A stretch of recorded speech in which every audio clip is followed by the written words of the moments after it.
Okay, good evening, everyone.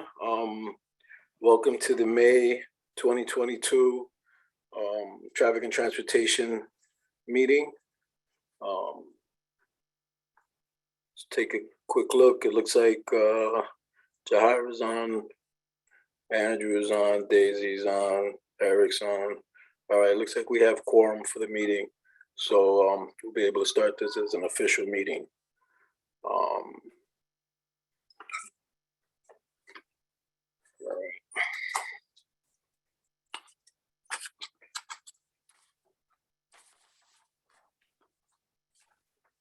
In order to properly start this, we'll start with the committee guidelines.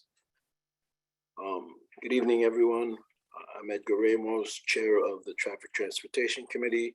This is Bronx Community Board 7 Traffic and Transportation Committee meeting for May. Committee agenda is as follows. We'll start first with the meeting guidelines, which I'm doing now. We will then go to introductions and attendance, review of previous minutes, follow-up items from previous month. I think we're actually going to do the minutes after the presentations because we have a couple of minutes that have to get clarified. After that, we'll do the new business. We have a presentation from DOT in reference to the Webster Avenue Street safety improvements. After that, we're going to discuss some of the actions that DOT has taken.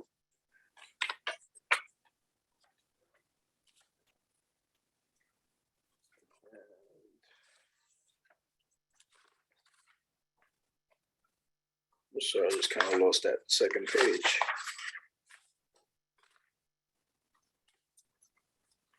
Well, following that will be the TD11 update.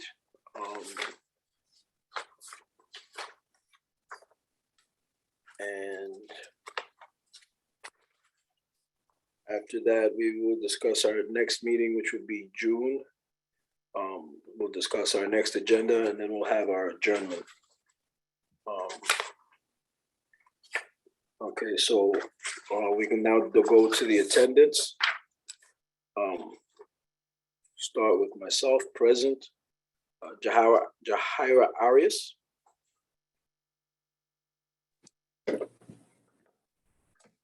Jahira Arias present. Okay. Eric Asensio. Eric Asensio present. Thank you. Lowell Green.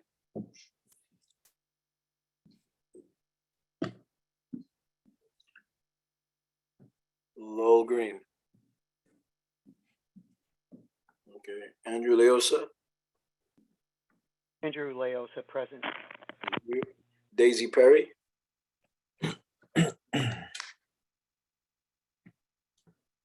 Daisy Perry.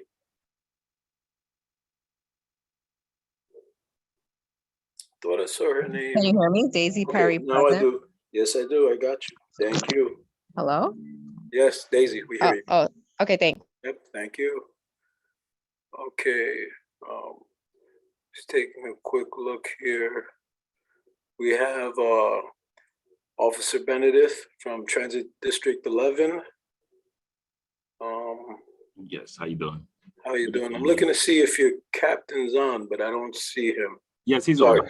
your commanding officer. I'm right here, Captain Salvatore Marchese. Hey, Salvatore, how you doing? Good Doing afternoon. well, how are you today? All right. Thank you for joining us this evening. You're welcome. All right. We have from DOT, we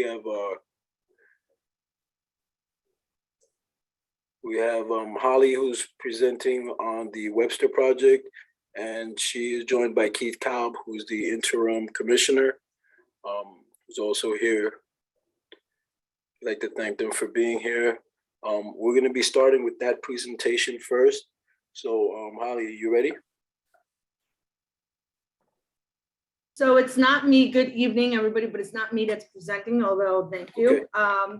We are here with our freight mobility unit, Eugenia Tang and Ryan Cuff, and they'll be presenting our proposal. Thank you, guys. It's all yours.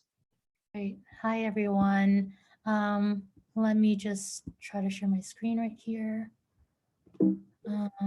So hi everyone, my name is Eugenia Tang. I am a senior freight planner at DOT. Just really want to thank everyone for your time and letting us present to you of our plan of Webster Avenue between East Gun Hill Road and East 233rd Street.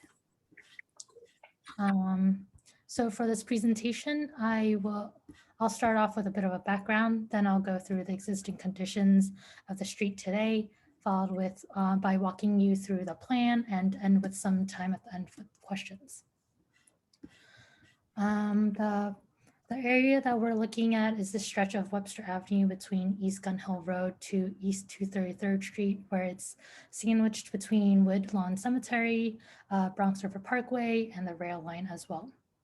The corridor runs for about 1.2 miles long as a local truck route, and the project looks to reduce the observed speeding here and the vehicle crashes that occur through an improved street design. And to give a bit of a context, last year DOT released a Delivery New York plan, the city's strategic freight plan for improving safety and efficiency of deliveries citywide, outlining 32 strategies and 101 initiatives that range of short-term, medium, and long-term efforts. And recently DOT announced its new safety improvement focus on improving 1,000 intersections to make it safer for pedestrians as well. Here we outline our toolkit of how we manage freight activity ranging from strategies to policies and programs, some of which is incorporated into this project here, such as expanding loading zones, truck route enhancements, and street improvement projects to improve safety. Now looking at the street and how it currently functions. As mentioned, Webster Avenue is a long stretch of road that is a local truck route running between the cemetery and the parkway. There are pockets of residential buildings and dealerships on the south portion of the corridor closest to East Gun Hill Road, and a school bus lot located closer to the middle or northern part of the corridor as well. And what we've observed here is that there are really wide intersections at both ends, making it difficult for pedestrians to cross quickly and safely. Long stretches without a crosswalk, observed speeding here, and truck parking along the corridor as well. And looking at the crash data here, there have been 22 injuries in the past few years along the stretch of Webster, some of which are cars speeding, rear-ending incidents, or crashes caused by cars looking to overtake another one. And part of the city's freight plan, the Delivering New York plan, is that we've looked to identify corridors throughout the city with high rates of truck-involved crashes, calling these truck priority safety corridors, which Webster Avenue, as shown in the red dashed line here, is identified as a top priority safety corridor. Here's a cross section of the corridor. There's 2 travel lanes in both directions for the entire stretch. As you can see in the image on the bottom, there are trucks or other cars parked here long-term or even overnight. Also, as mentioned, there's also a lack of infrastructure for pedestrians to cross here, such as a crosswalk that not only is it unsafe, but people have to look both ways constantly, or maybe even have to jog or run to cross the street. So what we're looking to do here is we're looking to reduce speeding and improving pedestrian visibility and shortening crossing distances along the street by looking to add crosswalks and installing pedestrian neckdowns where feasible, explore the addition of crosswalks where it makes sense, and reducing the number of travel lanes from 2 to 1 lane for each direction to address that speeding and crash incidents. And potentially looking to add neighborhood loading zones at the southern portion where there are high residential buildings as well. And Some of you may have heard about this before, but neighborhood loading zones aim to reduce the amount of traffic delay and also reduce safety issues that come from double parked cars by creating a space for vehicles to load and unload their goods or passengers, especially in residential streets. These are places where personal vehicles can pull into for a quick pickup or drop off of their groceries or their passengers. Delivery vans or trucks can quickly pull in and pick up or drop off their packages. Cars such as for hire vehicles or even accessorides are able to pull in to pick up or drop off their passengers as well.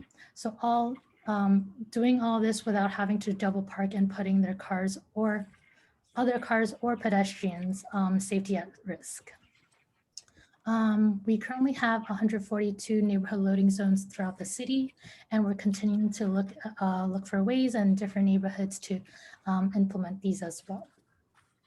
How these generally work is that typically it's a no parking sign from, let's say, a Monday to Friday, 7 a.m. to 7 p.m. Street regulation, so that people are able to access the curb during those daytimes. And then regular street parking would be returned after those stated hours. So essentially overnight parking will be returned for after these hours. And there will also be a blue sign like the one shown here that's posted on the pole as well at eye level, so that if you're walking by, you're able to see that it's a neighborhood loading zone and also be able to read up on additional information about it as well. So going back to the proposal, the cross section here shows the existing conditions and the proposed conditions of the plan. An example of what this proposed cross section would look like is how Van Cortlandt Park East currently functions, with 2 marked out wide parking lanes on either side, 2 travel lanes, one for north and one for southbound traffic, all separated by a painted center median. So just to summarize here, what we're looking at is reducing the number of travel lanes in both directions from 2 to 1 lanes for both the north and southbound traffic, marking a 10-foot painted median along the corridor, maintaining the turning bays at East Gun Hill Road, and installing painted pedestrian neckdowns where feasible, and exploring the addition of crosswalks. And also, of course, adding neighborhood loading zones in the south to give a few parking spots to cars that need to be able to do that quick stop without needing to double park or slow down the traffic during the daytime. And again, it'll be reverted back for residential parking after those hours as well. And that's all. So thank you. I'll take any questions now. Okay, thank you very much for your presentation. Just real quick offhand, I have 2 questions.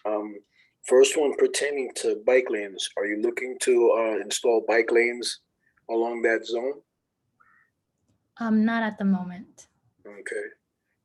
The second question I have is you mentioned that there's going to be signage at the pole that's going to have the traffic. I mean the parking, not so that they can't park there during the day so they could do deliveries. That signage, as far as the description of what that is that going to be available in multiple languages? Like, is there going to be a CR code that maybe the person can get and then have it translated to the language which they would speak? Because I know in that area, there's a few different languages that exist. Oh, I could look into it.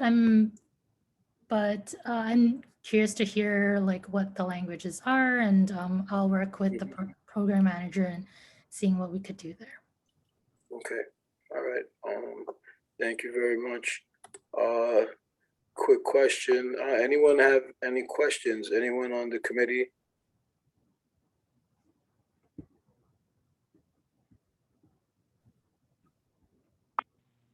Eric, I see you have your hand up. Yes, good evening, everyone. How's everyone doing? I have a question about why is not, instead of having this medium, do we allow for 90-degree parking on one side, given that there's so many buildings with many units, new buildings with many units in that stretch of road? Up to a portion of it, it doesn't need to be the whole stretch of the road, but at least where the residential portion is. And I mean, there is also plans for a new building at 3547 or 49 Webster Avenue as well, next to one of um, the where they sell the cars there. Yes, Uh, sir. Right, so I understand the need for this because people do speed there, but we also do need, one of the biggest complaint in the neighborhoods is parking, and if we can provide more of that, that would be great.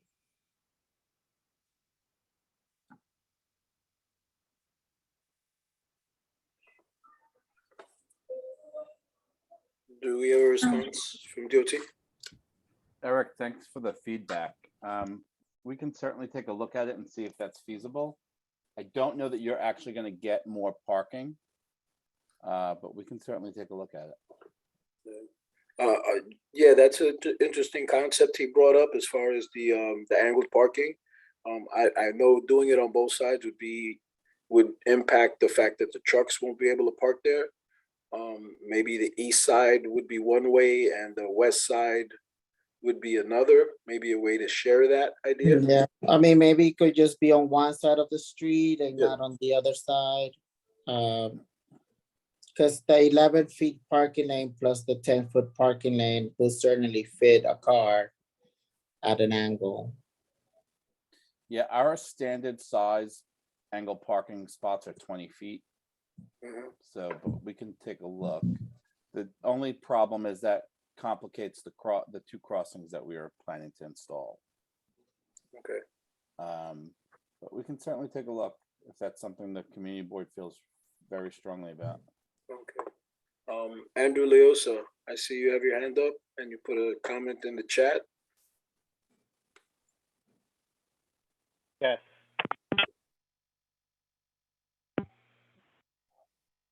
Yeah. I mean, this is more like for the committee and just in general. It's increasingly frustrating for me to attend these meetings, and it's almost like we have these discussions like we're in Mars.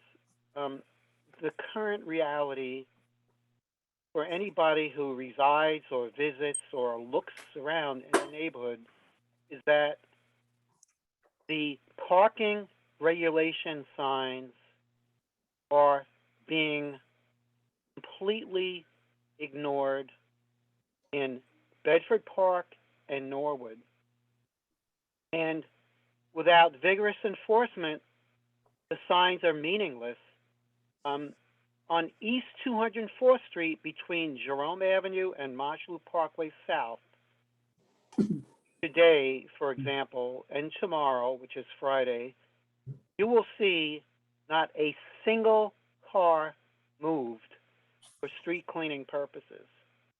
It's absurd. And the few times when there is a traffic enforcement officer present, they walk past, and I've seen it with my own eyes, every single car that has any kind of placard appearing in the windshield. They don't even stop to read it.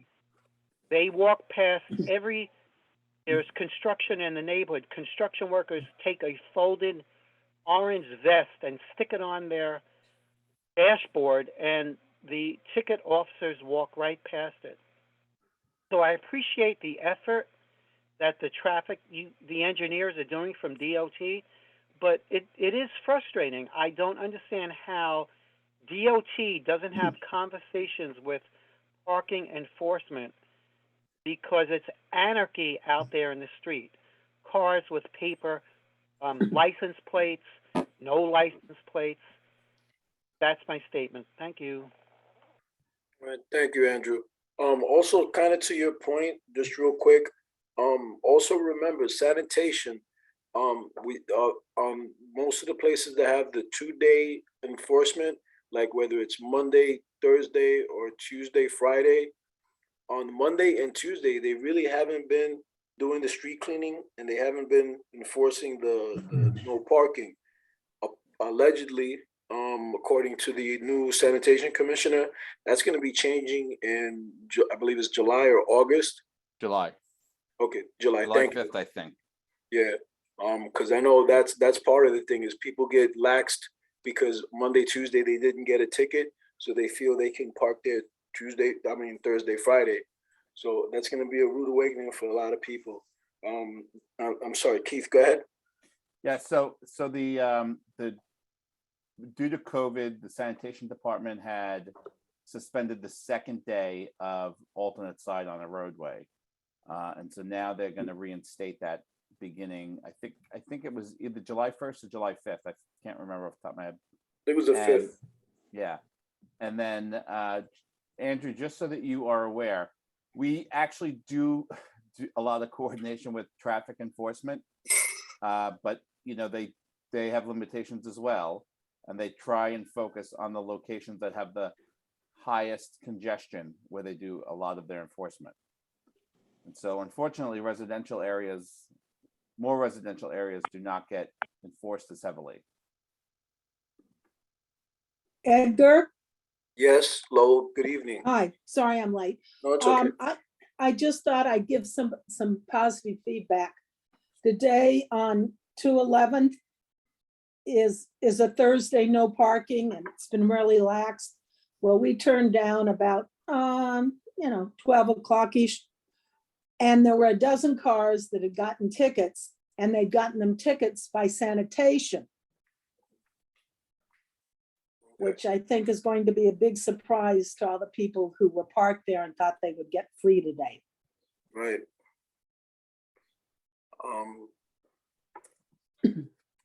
Actually, Lowell, I'm kind of glad you came on and you're here. Because just to kind of give you an update, Keith, also is we've been having an issue with those trucks that park along Webster. I don't know what's been going on. I don't know if they've turned every parking lot in the South Bronx into real estate, and but we've been having a concern more so on like Jerome Avenue and Webster Avenue, where a lot of tractor trailers are parking overnight or multiple days, leaving mounds of garbage, just creating a crazy environment. I know I spoke to the commanding officer of the 5-2 because the city councilman from CB8, from Riverdale, the areas that covers predominantly CB8, yes, they brought that up as an issue, and they're going to try to give it like a multi department task force to try to address that. I know that's been my issue. Mhm. Another issue that sort of affects us in a way, affects the city, is from 233rd in Yonkers, from McLean to 233rd Street by Van Cortlandt Park. And I'm not sure where the city line is, but that area is getting more and more trucks. And it's a horrible scene to drive through and enter the Bronx in.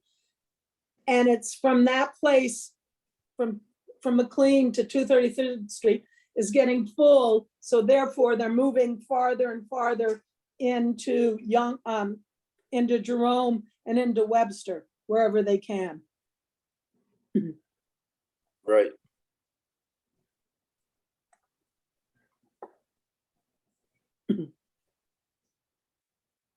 Yeah, Okay, so you're not alone in this concern.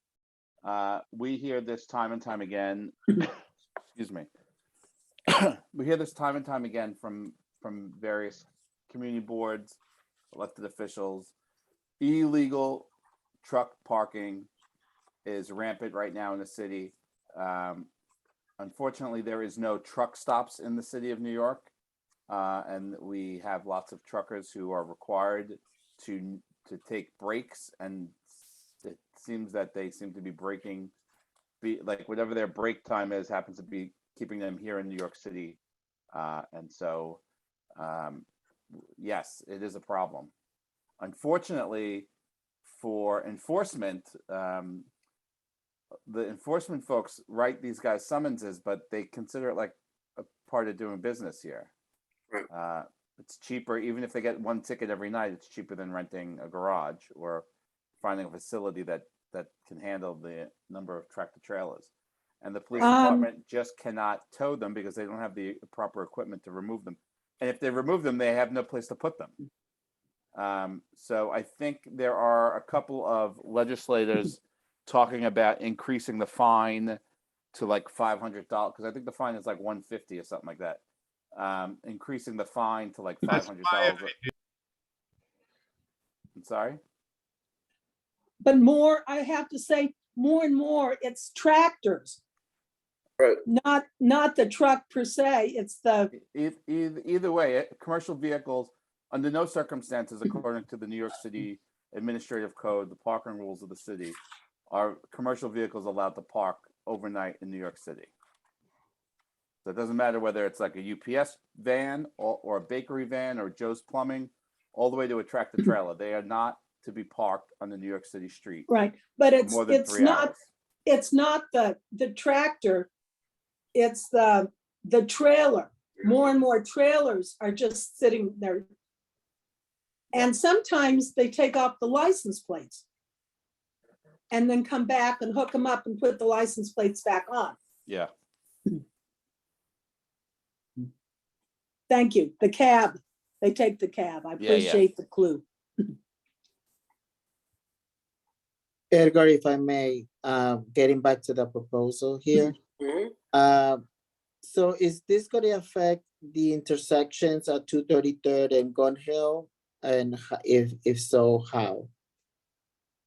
Are you adding new turning lights or anything of that sort? We're not looking to, I guess, add any signal work, but potentially looking to add in a turning bay at East 233rd Street. So vehicles that are going northbound, looking to go west, we're looking to see if we could add that turn bay there. But also Right. from the pedestrian perspective, we're looking to let in any painted neck down there so that the crossing distance will be shortened. All right. Thank you very much. Barbara Stronser, you have a question? Yes, good evening. The last time I drove through Webster Avenue from Gun Hill Road to 233rd, I counted 8 car washes set up all along the route. And my concern is unless when this is first put into place, they're not moved, we're going to have cars having to swing out over those double goal lines and we could have a head-on crash. So again, it's enforcement and I like the plan, but I'm hoping that from day one there will be enforcement, so it will be a safer area. Thank you, Barbara. Okay. We are planning a meeting with traffic enforcement, which we do in the spring, to update them on our safety improvement projects for the season so that they know where areas of change are happening. We will highlight this location for them. Thank To you. make sure that they do additional enforcement here. Good. Okay, thank you. Andrew, Andrew, were you finished with your question? Or do you have another question? Because I see you put something back in the comments. Yeah. I just want to also, as it is, I apologize, a little off topic, but Laurel Green would like this one.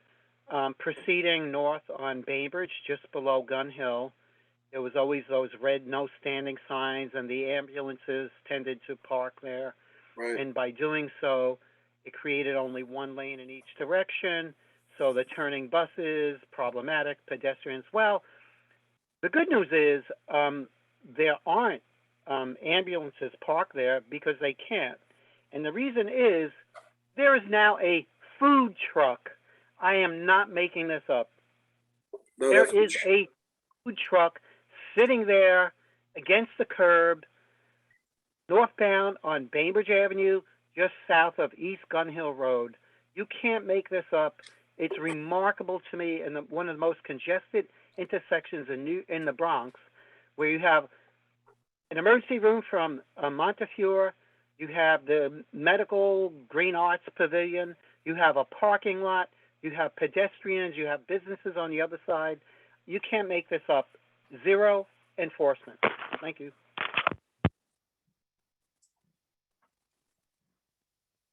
Yeah, I think that was brought up at the last meeting when we spoke about the bus program.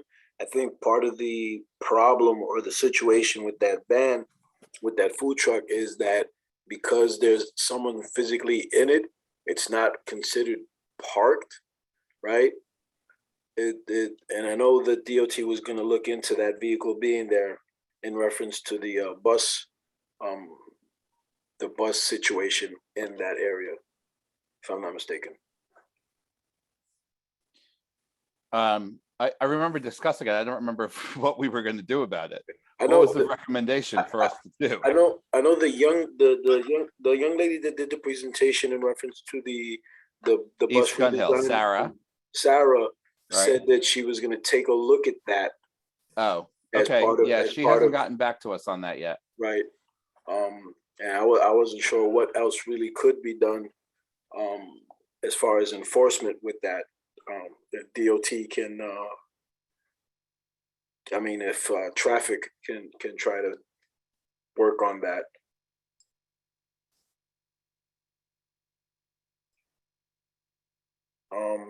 Serial. Again, we'll mention it when we have our meeting with the police department. I see you've been patiently waiting, Serial. You have a question, sir? Yes, good evening. It's great to be back at another fabulous meeting. Another destruction of our neighborhood will take place. In all fairness, I agree with Eric 100%. You should put angle parking in instead of a 10-foot medium in the center that people will be driving down because of double parking, because of car washes, and other things else, and people parking right in front of their buildings to get in to go into their buildings. They will double park. They will not look for a neighborhood loading zone. The best thing to do is to physically put in angle parking and use that 10 feet. If you leave 10 feet of empty property in the middle of a road, a car will drive down there because we have bikers who ride on sidewalks. I have seen cars drive on sidewalks to get around double parked cars. There is no discipline in anybody. So therefore, you cannot leave an open space in the middle of the road there. Just like the way you painted out the bus lanes in nice brown paint. And what do I see every morning at 7:30? Cars parked in the bus lanes or school buses lined up in the city bus lanes, taking up the space. And for 3 years, because of Colbert, nobody's done anything and nothing will be done. So the best thing in the world would be is to give the parking back to the people. Put in angle parking, use that 10 feet of space for cars to park on.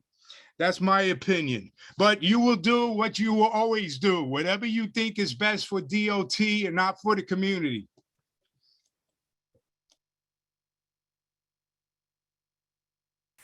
Thank you, Serial. No comment. Hold on, Cyril. Give them a second.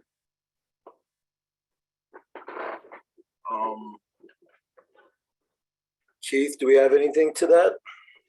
As I explained when Eric mentioned it, I responded already. Okay, We will take a look at it. got you. I guess Syria was not paying attention when I responded to Eric. when you I was entered the paying thing. very much attention to everything. Okay, all right, so do we have any more questions from the community in reference to this? Andrew, I still see your hand up. Do you have something else?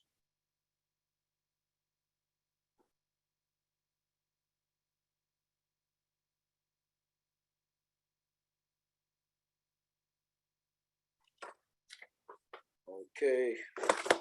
All right, so the below the DOT updates in reference to Webster Avenue, we have the DOT actions.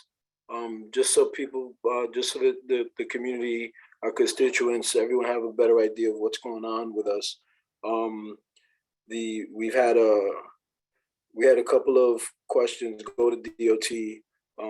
One being the Mushula Parkway South and 204th Street.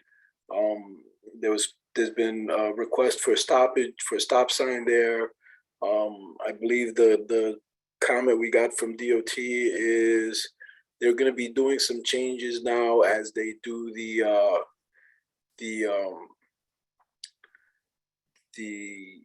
Mushula Parkway redesign. So, and because of some of the changes in some of the laws, they may be able to do something a little more progressive and to protect the people crossing at 204th and Mushula Parkway South. So that's kind of, as they start doing that plan, they're going to be adding crossing between, what is that? That's between Bainbridge and 204th. They're going to be adding a new crossing to get across Mushula Parkway. So hopefully that'll make it a safer area for pedestrians crossing at that point. Just an update for everyone else. So we notified DOT about the request for a traffic study for the corner of Grand Avenue and Kingsbridge Road, and they put it on the to-do list for their traffic study. I believe is it 12 weeks or 13 weeks they get to for a response, Keith? So right now we're a little behind because we're still being impacted by COVID backlogs. So it'll probably be closer to 16 weeks. Okay. All right. And just to back up, where are we done with Webster? So I can let Eugenia and Ryan cut out because they don't know anything about these other issues. Eugenia, Ryan, thank you very much for the presentation. Have a good night. All right. I'm here me, Holly, and Teresa are here to answer any other DOT questions you guys have. Okay. Thank you. The third thing I wanted to announce also was we brought to DOT's attention about the graffiti on the Parkview, the retaining wall for Parkview Terrace. That got kind of confusing when it got put up on the agenda, but basically it's Parkview Terrace just goes from 196th Street and it ends where Morris Avenue terminates. And that retaining wall, I mean, it was holding out pretty good for a little while, but it's gotten a little ridiculous with the graffiti. DOT stated that they're adding it to the list of things that have to get cleaned. And as the weather improves, as they're able to use the chemicals to properly clean that surface, they will be doing it. There's no date yet because Mother Nature seems to be going through some things, and weather is not staying cold and hot and cold. 70 today, 50 tomorrow. So rainy all weekend. Exactly. So once we get some consistent weather, hopefully we can get some graffiti removal done. Because there's quite a few spots in our neighborhood that need that. Does anyone have any other questions for DOT? I do. Go ahead, Eric. Keith, on that Moshulu Parkway crossing, the stretch of park right between the service road and the main road.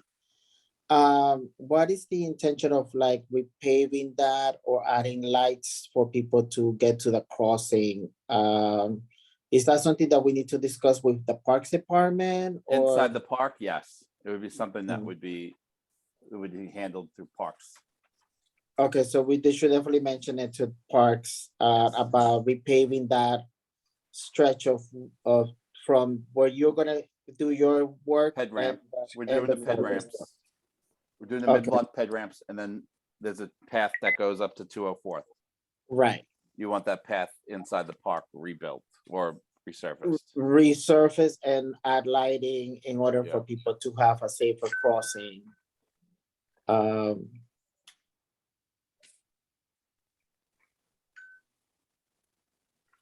I'll mention it to parks, but you guys should put a formal request into them. Okay, All right, thank you. Okay? And since we have Barbara on the call, she'll definitely, I guess, will be able to help with that. Just a quick question, Keith, in reference to Webster, are they gonna be doing anything? Actually, are they even responsible for the sidewalk between 233rd and Gun Hill? Is there gonna be any sidewalk repair along that, or is that all pertain to the cemetery? It is cemetery property, but is there a problem with the sidewalk? I think there's a few spots that it's just over the years, things have gotten a little crazy. And I know someone made a mention in the chat about the sidewalk. I'm not sure exactly which side, but I know there was a few spots that were a little about halfway down as you're going south on the right-hand side, which would be considered the cemetery area. That the sidewalk wasn't 100%. That there were vehicles on the sidewalk and there's a little bit of a mess over there. We can certainly take a look at it, and we will find out who's responsible and issue a corrective action request or a notice of violation to the property owner. That would be And great. If it's nobody's, we find out that it's like often the sidewalk, we'll take care of it ourselves. Yeah. I know that a lot of that property's been moving around as far as with the addition of the buildings on the east side. So there's more and more activity in that area now.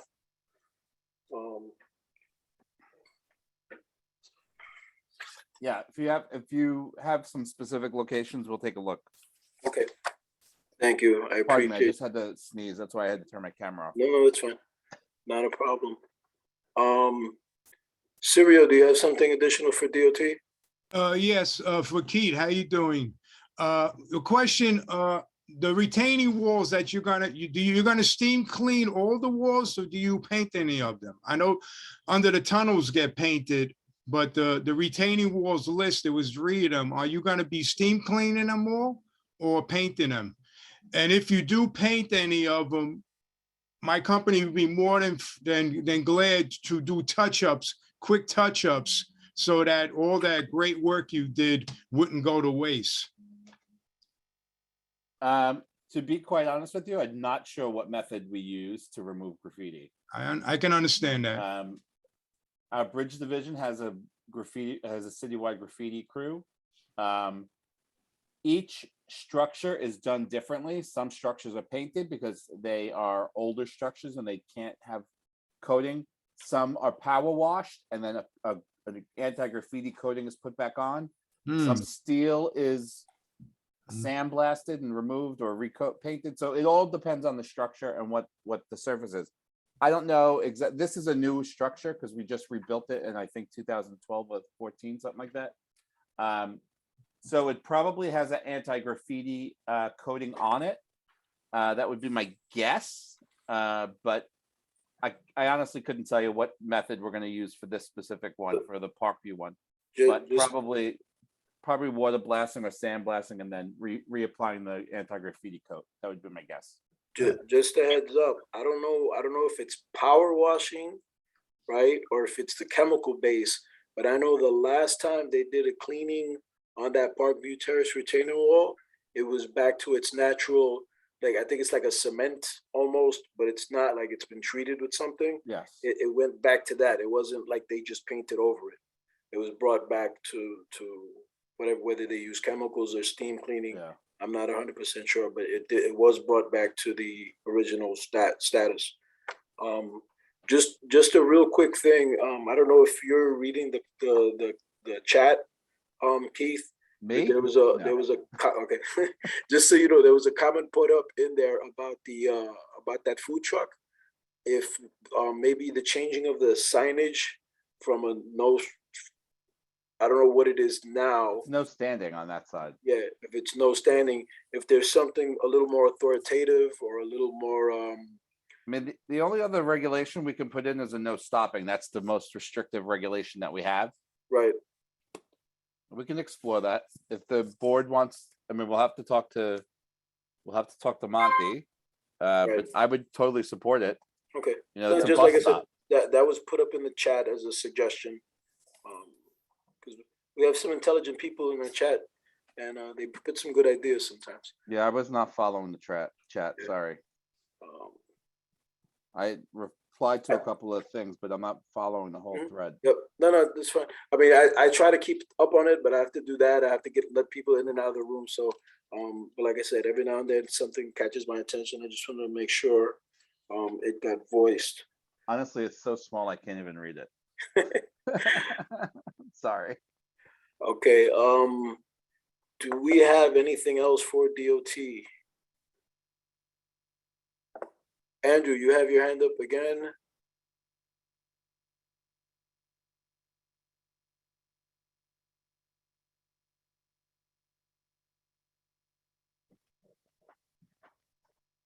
Hello? Andrew? Okay. I have a question. There's a 00929 phone number that just disappeared. They had their hand up that they had a question. All right. So being that there's no other questions for DOT, as always, I'm very thankful for your guys' attention and the ability to answer a lot of these questions for us. We have you guys have a presentation coming up next month, correct? That's correct. Okay. And that is I want to say it's Gun Hill. It is. Yes. We're Right. going to present the plan for Gun Hill. Okay. We've already done the workshops and some other outreach on the community advisory board, Okay. stakeholder board, and now we are prepared to. Holly, correct me if I'm wrong, or Teresa, correct me if I'm wrong. I think we're coming back with the actual plan of what our intention is for Gun Hill.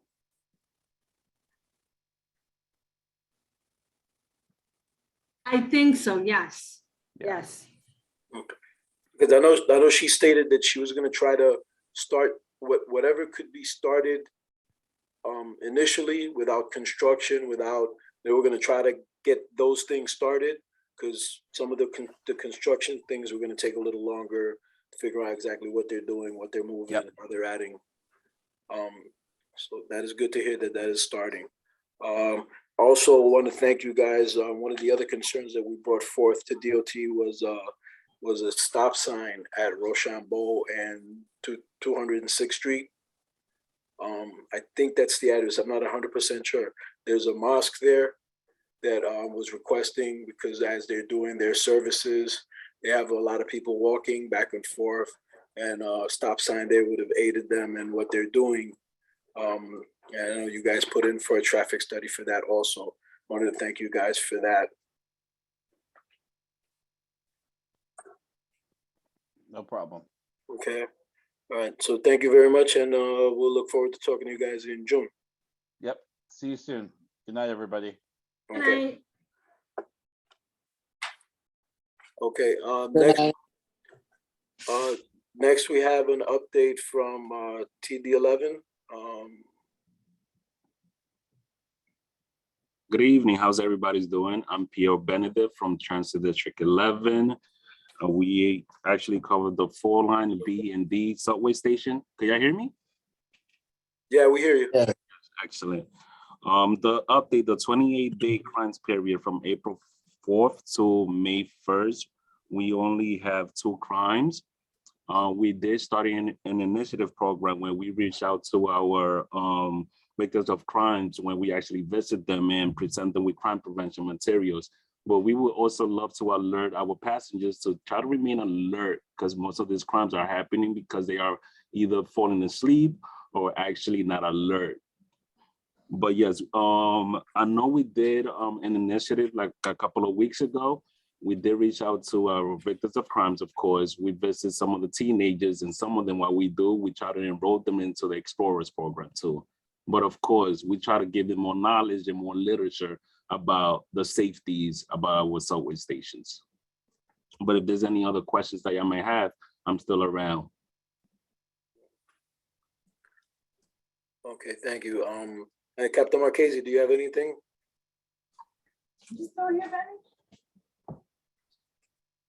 Officer Benedict definitely hit the nail on the head with everything that's going on in District 11.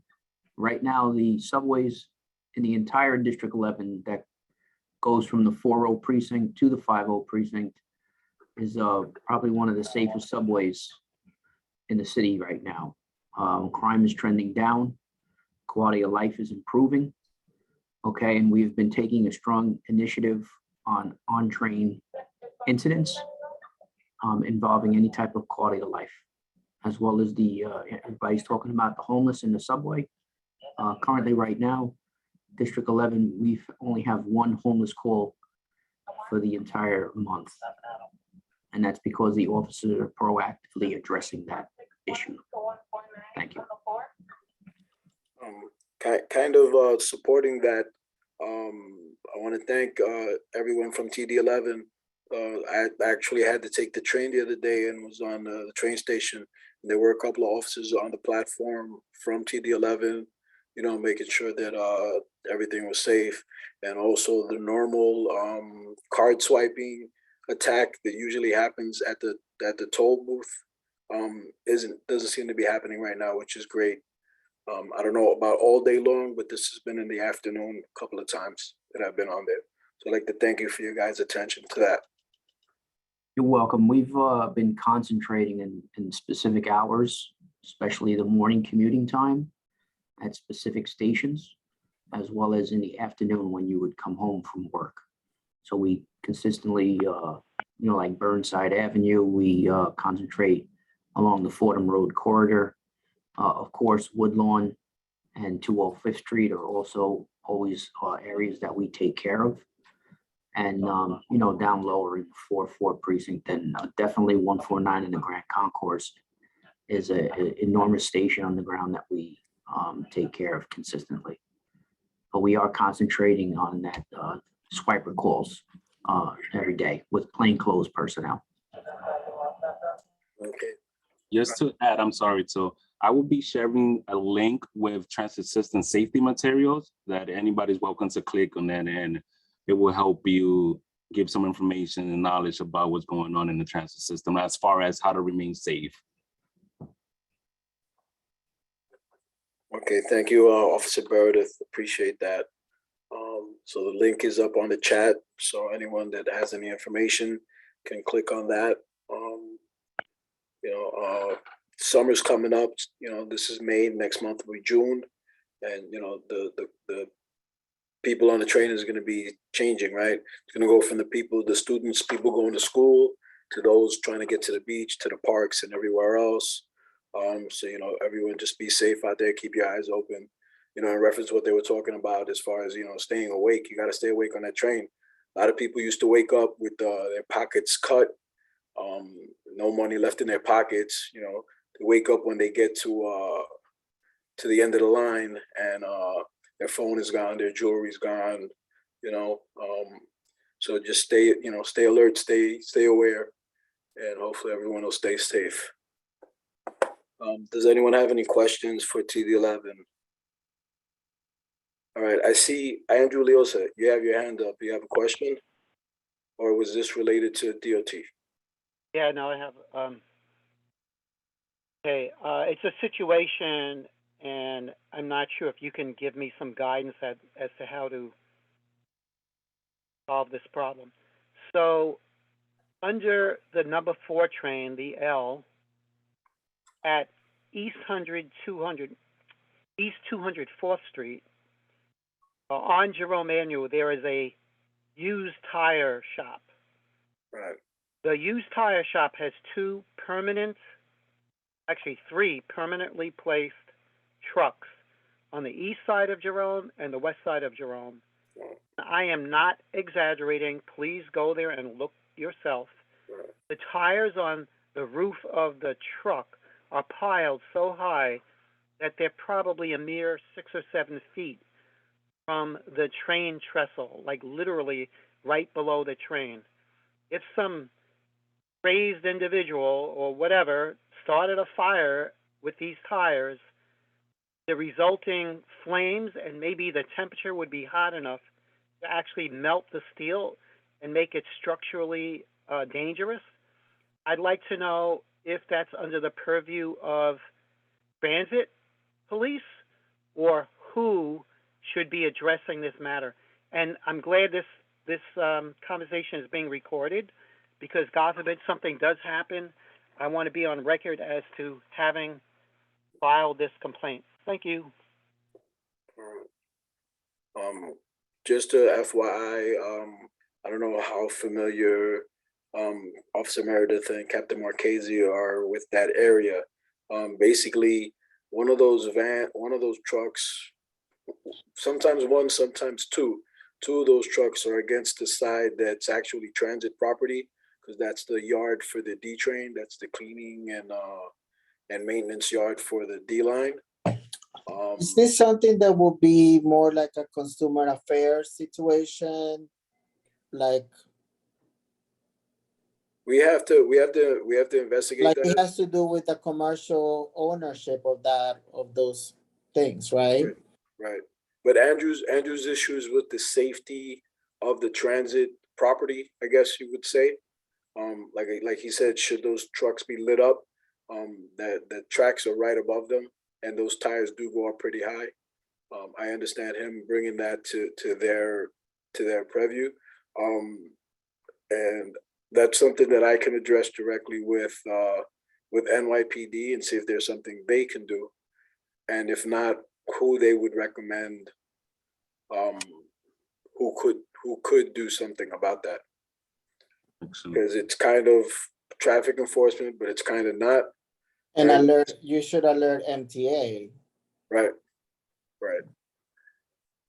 I'm sorry, just to confirm, that's East 204th Street, right?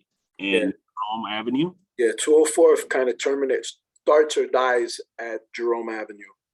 Depending how you look at it, it ends there or it starts there. And that the tire shop is right. It's on the south east corner. Got it. All right, thank you. Edgar, if I may. Yep. I was at a Build-A-Block meeting with Sector B. Barbara can verify this. B as in boy or D as in dog? B as in boy. Sector B. Really? Okay. NCO. They're the ones that say that they patrol that area. I was at their Build-A-Block meeting. No, that's not boy. That would be dog. Boy stops at 198th Street. Boy goes from Fordham Road to 198th. That's Sector C, Syria. My bad. Oh, I'm sorry. It's Sector C we were at? I apologize. All right. It's only 4 letters, but I get them mixed up. Well, only because I'm the volunteer for Sector Boy. I'm their community associate. So I was kind of like, wait a minute, what do you mean Sector Boy had a meeting? I wasn't invited. My feelings were hurt for a second. It was Sector C. I had the conversation with them, and they said that they were going to go and talk to the tire owner that they knew very well. And I brought up the fact that not only do they have those 2 trucks there, but they're there overnight in front of all the property there that they don't even rent from. And I had spoken with sanitation department, and they informed me that any storefront is supposed to put out their displays, but bring them in overnight. They're not supposed to be out there left on the sidewalk or even in front of the stores after they close. And that tire company is in strict violation of the rule. The only thing is that if Yes, strict violation. And it falls under Department of Buildings, who has no enforcement at all. Right. Thank you, Sarah, for that update. Appreciate that. Like I said, I know it's been a concern of a lot of people. The sidewalk there, those trucks there, and it's a matter of getting to the correct agency that's gonna properly address the situation. Andrew, do you have something? I try to lower my hand, but it's not working. I did 9. No problem. I understand. Yeah, because all right. So does anyone have anything else for the gentleman from TD11?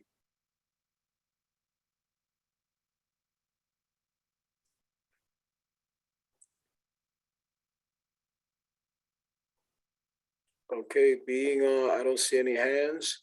I'd like to thank Captain Marchese and Officer Meredith for joining us. As always, being informative and trying to help us. And thank you very much. Once again, Officer Meredith's information is up on the chat. Should anyone need to contact District 11 or have any concerns, maybe want to privately let them know, because some things obviously you don't want to converse publicly, but should you have any concerns or any issues, his contact information is in the chat for all those that need. All right, Chad, do you have something? Yes, hi, good evening. Yeah, I just wanted to comment with the discussion of the homeless on the train. I've tried calling 311 and 511 to lodge the complaint. 311 doesn't take the complaint, but 511 keeps looping and looping and looping, and I can't get through even after trying to get through in the system, and sometimes the call would hang up. So I just want to make that known. It's very frustrating to report those things using 511. And once again, just so everyone understands, we brought up 511 as a concern with as far as transit issues, right? Because basically once you take that first step onto transit property, whether it's up the stairs on Jerome or down the stairs on the Grand Concourse, once you take that first step, you're physically on transit property, and they have set up a 511 number that's supposed to work similar to 311, but for the transit. We have a call out to the city. We're trying to get not a class, but kind of an information session, I guess you would call it, of 311 and 511, who to call when and what services they actually provide. That's supposed to have been set up either for the executive or I don't know if they're going to do it here, because they kind of crosses over on a few different committees, just to find out who is the right person to call and what services each one kind of pertains to. So Officer Meredith, I don't know, do you have direct contact with the people at 511? Not a 511, but we do actually talk to the station managers too as well. I could also provide a link for any MTA passengers who would like to submit complaints via online, because at the same time, what they would do is actually forward us to us for the complaint if it requires NYPD attentions. Yeah. Chad, what type of a concern is it? Is it safety? Is it NYP? I mean, NYPD or TD11 interaction? Oh, you know what it was when someone comes on the train and they panhandle and they get in people's way.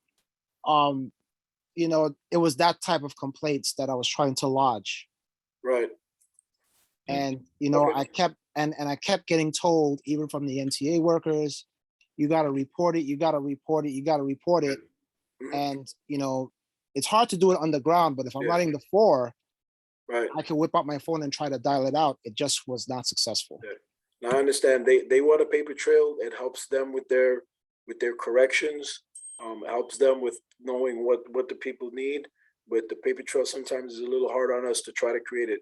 Because I know you were having a problem with 311 because when you try to report a transit issue, there's no specific address, And if there's no specific address, 311 doesn't want to help you. So I know you've got kind of battled on both sides of 311 and 511. Yeah. So like I said, I'm hoping we get reached out to by the city with that 311, 511 presentation, and hopefully we can address all these issues with them. But in the interim, I'm going to try to see if I can contact someone and see if someone can give me a definitive answer. All right, That would Jeff? be great. All right. If I can jump in real quick, Sure, Captain. you should be able to get a 311 call through that's monitored daily and every hour by us. Yeah. So if you put through the actual station that you're passing, that would give them the location. So you can use, say Kingsbridge and Jerome as a location, and then just put over the actual train, if it's a northbound or southbound train, and it should come through. We monitor it daily and on the hour, and there's emails that I get in regards to 311 calls. Any kind of homeless, it won't come over as homeless, it'll come over as a homeless encampment. And then we monitor it that way. So the panhandling comes over as homeless encampment. If you use that particular code for 311, and then just state in your text that it is on a northbound or southbound train, and put in if it's panhandling, right? We should be able to pick up the call that way. I'll try that. Give it a I'll shot. try it. Yeah, give it a shot, because I do monitor it, every day. I get the emails on it. The other system that they're getting from the MTA, it has a lag time. Sometimes we get the complaint 24 hours later. So there is a lag time. So it's best to try it, the 311 call. Thank you for the information, Captain. Appreciate that. You're welcome. Okay. Thank you very much, like I said, for your presentation. As always, Transit TD11 is always there trying to help us. I have the next question. Actually, the next item on the agenda is we kind of pushed it forward because of because we had a problem last month in reference to the minutes. All right, so basically, we are now going to discuss the minutes for March, because March was not voted on at the April meeting. It was sent out with the agenda. I'm hoping everyone had an opportunity to check the minutes for the March meeting. So we are now going to vote on the minutes to the March 2022 Traffic and Transportation meeting. Did everyone have a chance to read it?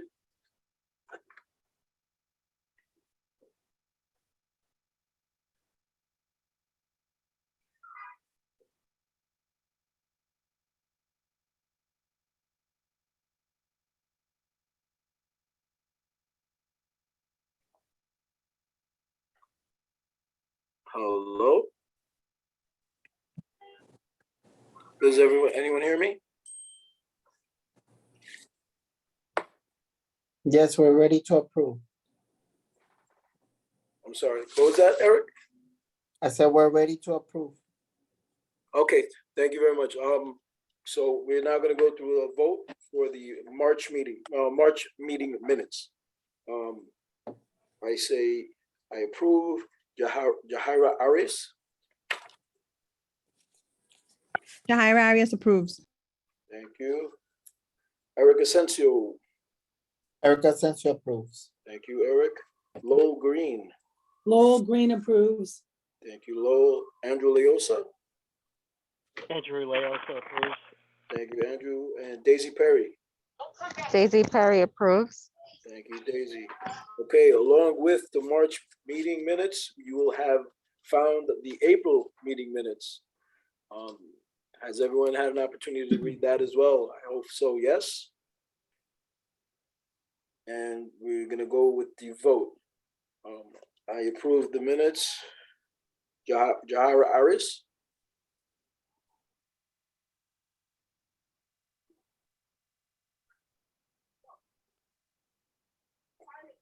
Jahira.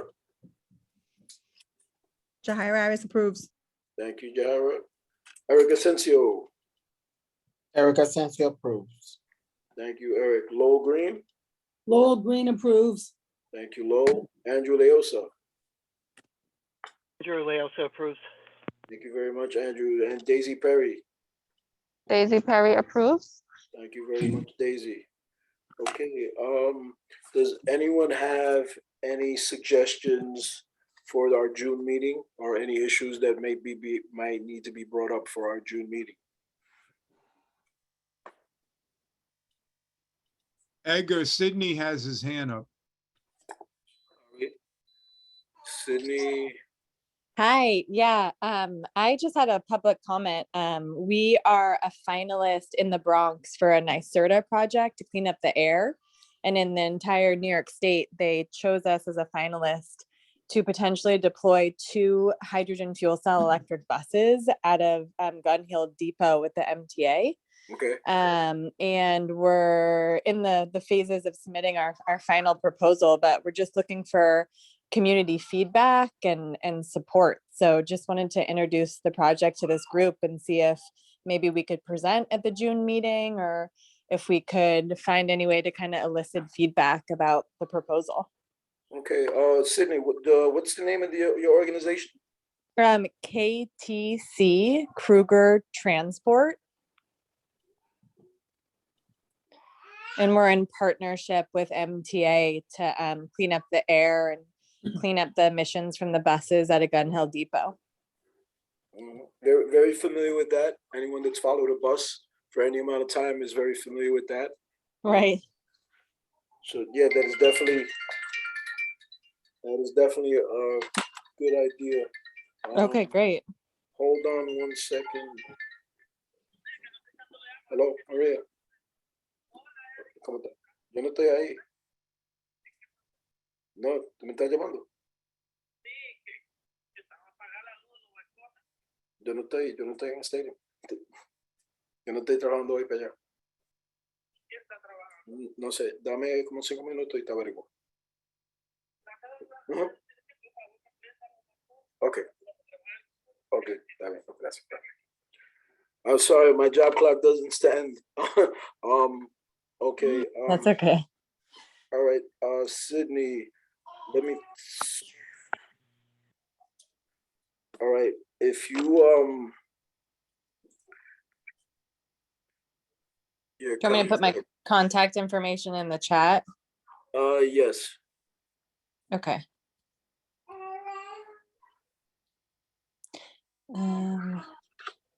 Okay.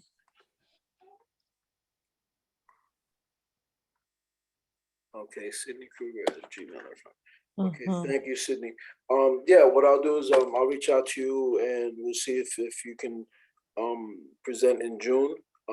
Just a FYI, if not June, it would have to be September.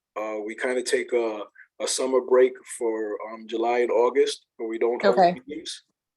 And so if we can work out something out for June, if not, Yeah. it'll be September. All right, Okay, I put a link to the project in the chat as well. If it was in June, do you know what date it would be in June? It's the first Thursday, which would be on June 2nd. Okay, yeah, that sounds great. Okay, all right. Because as of right now, it's just you and DOT. DOT has a presentation on Gun Hill Road and some changes. Has to do also with bus traffic and that. So it'll actually be a great segue to go to your information. Okay, perfect. All right, thank you so much. Okay, Sydney. Have a great day. right, Anyone you too. have anything else for June? Yeah. I would like to see if we can write City Bike and get an honest, transparent count of the sites that are in Community Board 7 and the utilization of those sites. I've heard from many residents that there are sites that are really busy and really used, and other sites that are basically just taking away parking and are an eyesore because they're not being utilized. Right. So can we invite them, and will they be transparent and accurately provide the data? And then we can request either an enhancement of sites that really need to be maybe expanded and the Right. removal of sites that are underutilized. As far as the site information, that stuff might have to be done through DOT. I'll find out either way what has to be done with that. And that'll be addressed at that meeting. But I'll definitely reach out to City Bikes and see if they can put something together for us. Hopefully they have someone that'll work late, because this is kind of outside of normal business hours. But City Bike is kind of a 24-hour service. So hopefully that would mean that they would have somebody that could possibly help us with that. All right, Andrew, thank you very much. I don't know if we can get a quick response as June, but hopefully we can, and we'll see what they can do for us. Thank you, Andrew.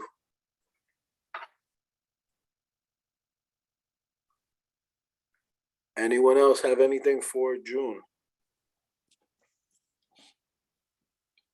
I think we should bring the MTA buses that is gonna be starting on June 26th. So just they could do a summary or something about any further changes that they're gonna do to the bus lines. Okay. Yeah, I'll reach out to MTA, see if they have something that they can present to us. And then maybe they can also provide us with an update about the Moshulu Station ADA project. Mm-hmm. All right.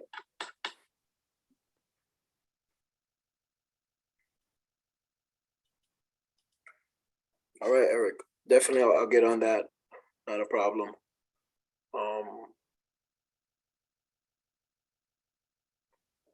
All right. I think Chad has his hand up and Sydney. All right. Sorry, Chad, go ahead. Yeah, I wasn't sure if anyone was able to find out what the city council vote was today, because they were voting on the doubling the fines for excessive car noise. Mhm. And I'm just curious if this could be an opportunity, if we're able to get clarification at the next meeting on how the laws are going to get enforced, especially with the cars that make the gunshot noises and stuff. Right. Yeah. Okay. We can try to look into that. I was underground under the 40th precinct all day, so I had no knowledge of the vote or what the results were. So we can try to see what we can do. Yeah, I caught the news by accident and I just remembered. So I put the link of a previous article, if that's helpful. Right. Guys, remember that the council members are going to come at the general, so some of these questions can be answered at the next general board meeting. Hopefully, yes. Okay. Thank you, Jahara, for that. Andrew, you have something? Or do you have a wayward hand again? Yeah. Is it possible that we could meet outdoors in June? Just an idea. Only because it would be hard to coordinate TD11 being there, MTA being there, and trying to get all this information that we want to get before the summer. It would be a little bit of a situation to try to do that. It would be great to meet everyone and see everyone and have face-to-face conversations, because there hasn't been too many of those. You know, sometimes that's more productive. In a lot of ways, you know, the brain juices seem to flow better when you have, you know, person to person, you know, contact and reactions. But hopefully we'll be start having the meetings person soon. But like I said, the problem with having an in-person meeting is now having the agencies bump into those meetings is going to be, you know, difficult. But yes, that's definitely a great idea, Andrew. Remember, we're gonna see each other for the Bronx Week Parade, so we all get to see each other's faces there. Coming soon. If you go. I always go. Don't And forget, and May you cannot 15th. record it, and you cannot record this conversation for YouTube. All right, well, thank you, everyone. So I guess we're done with our business for this evening. So I would look to end this meeting. We can adjourn. Is everyone okay with that? A Motion to motion to adjourn. adjourn. Anyone? I'll second Jaharis. Thank you, Eric. Okay, all those in favor? Aye. Aye. Anyone opposed? Bye. Anyone Yeah. opposed? And Chad, you better not say anything. No comments. All right.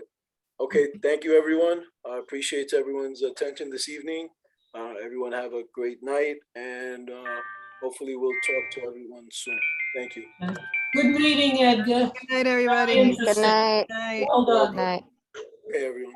Thank you.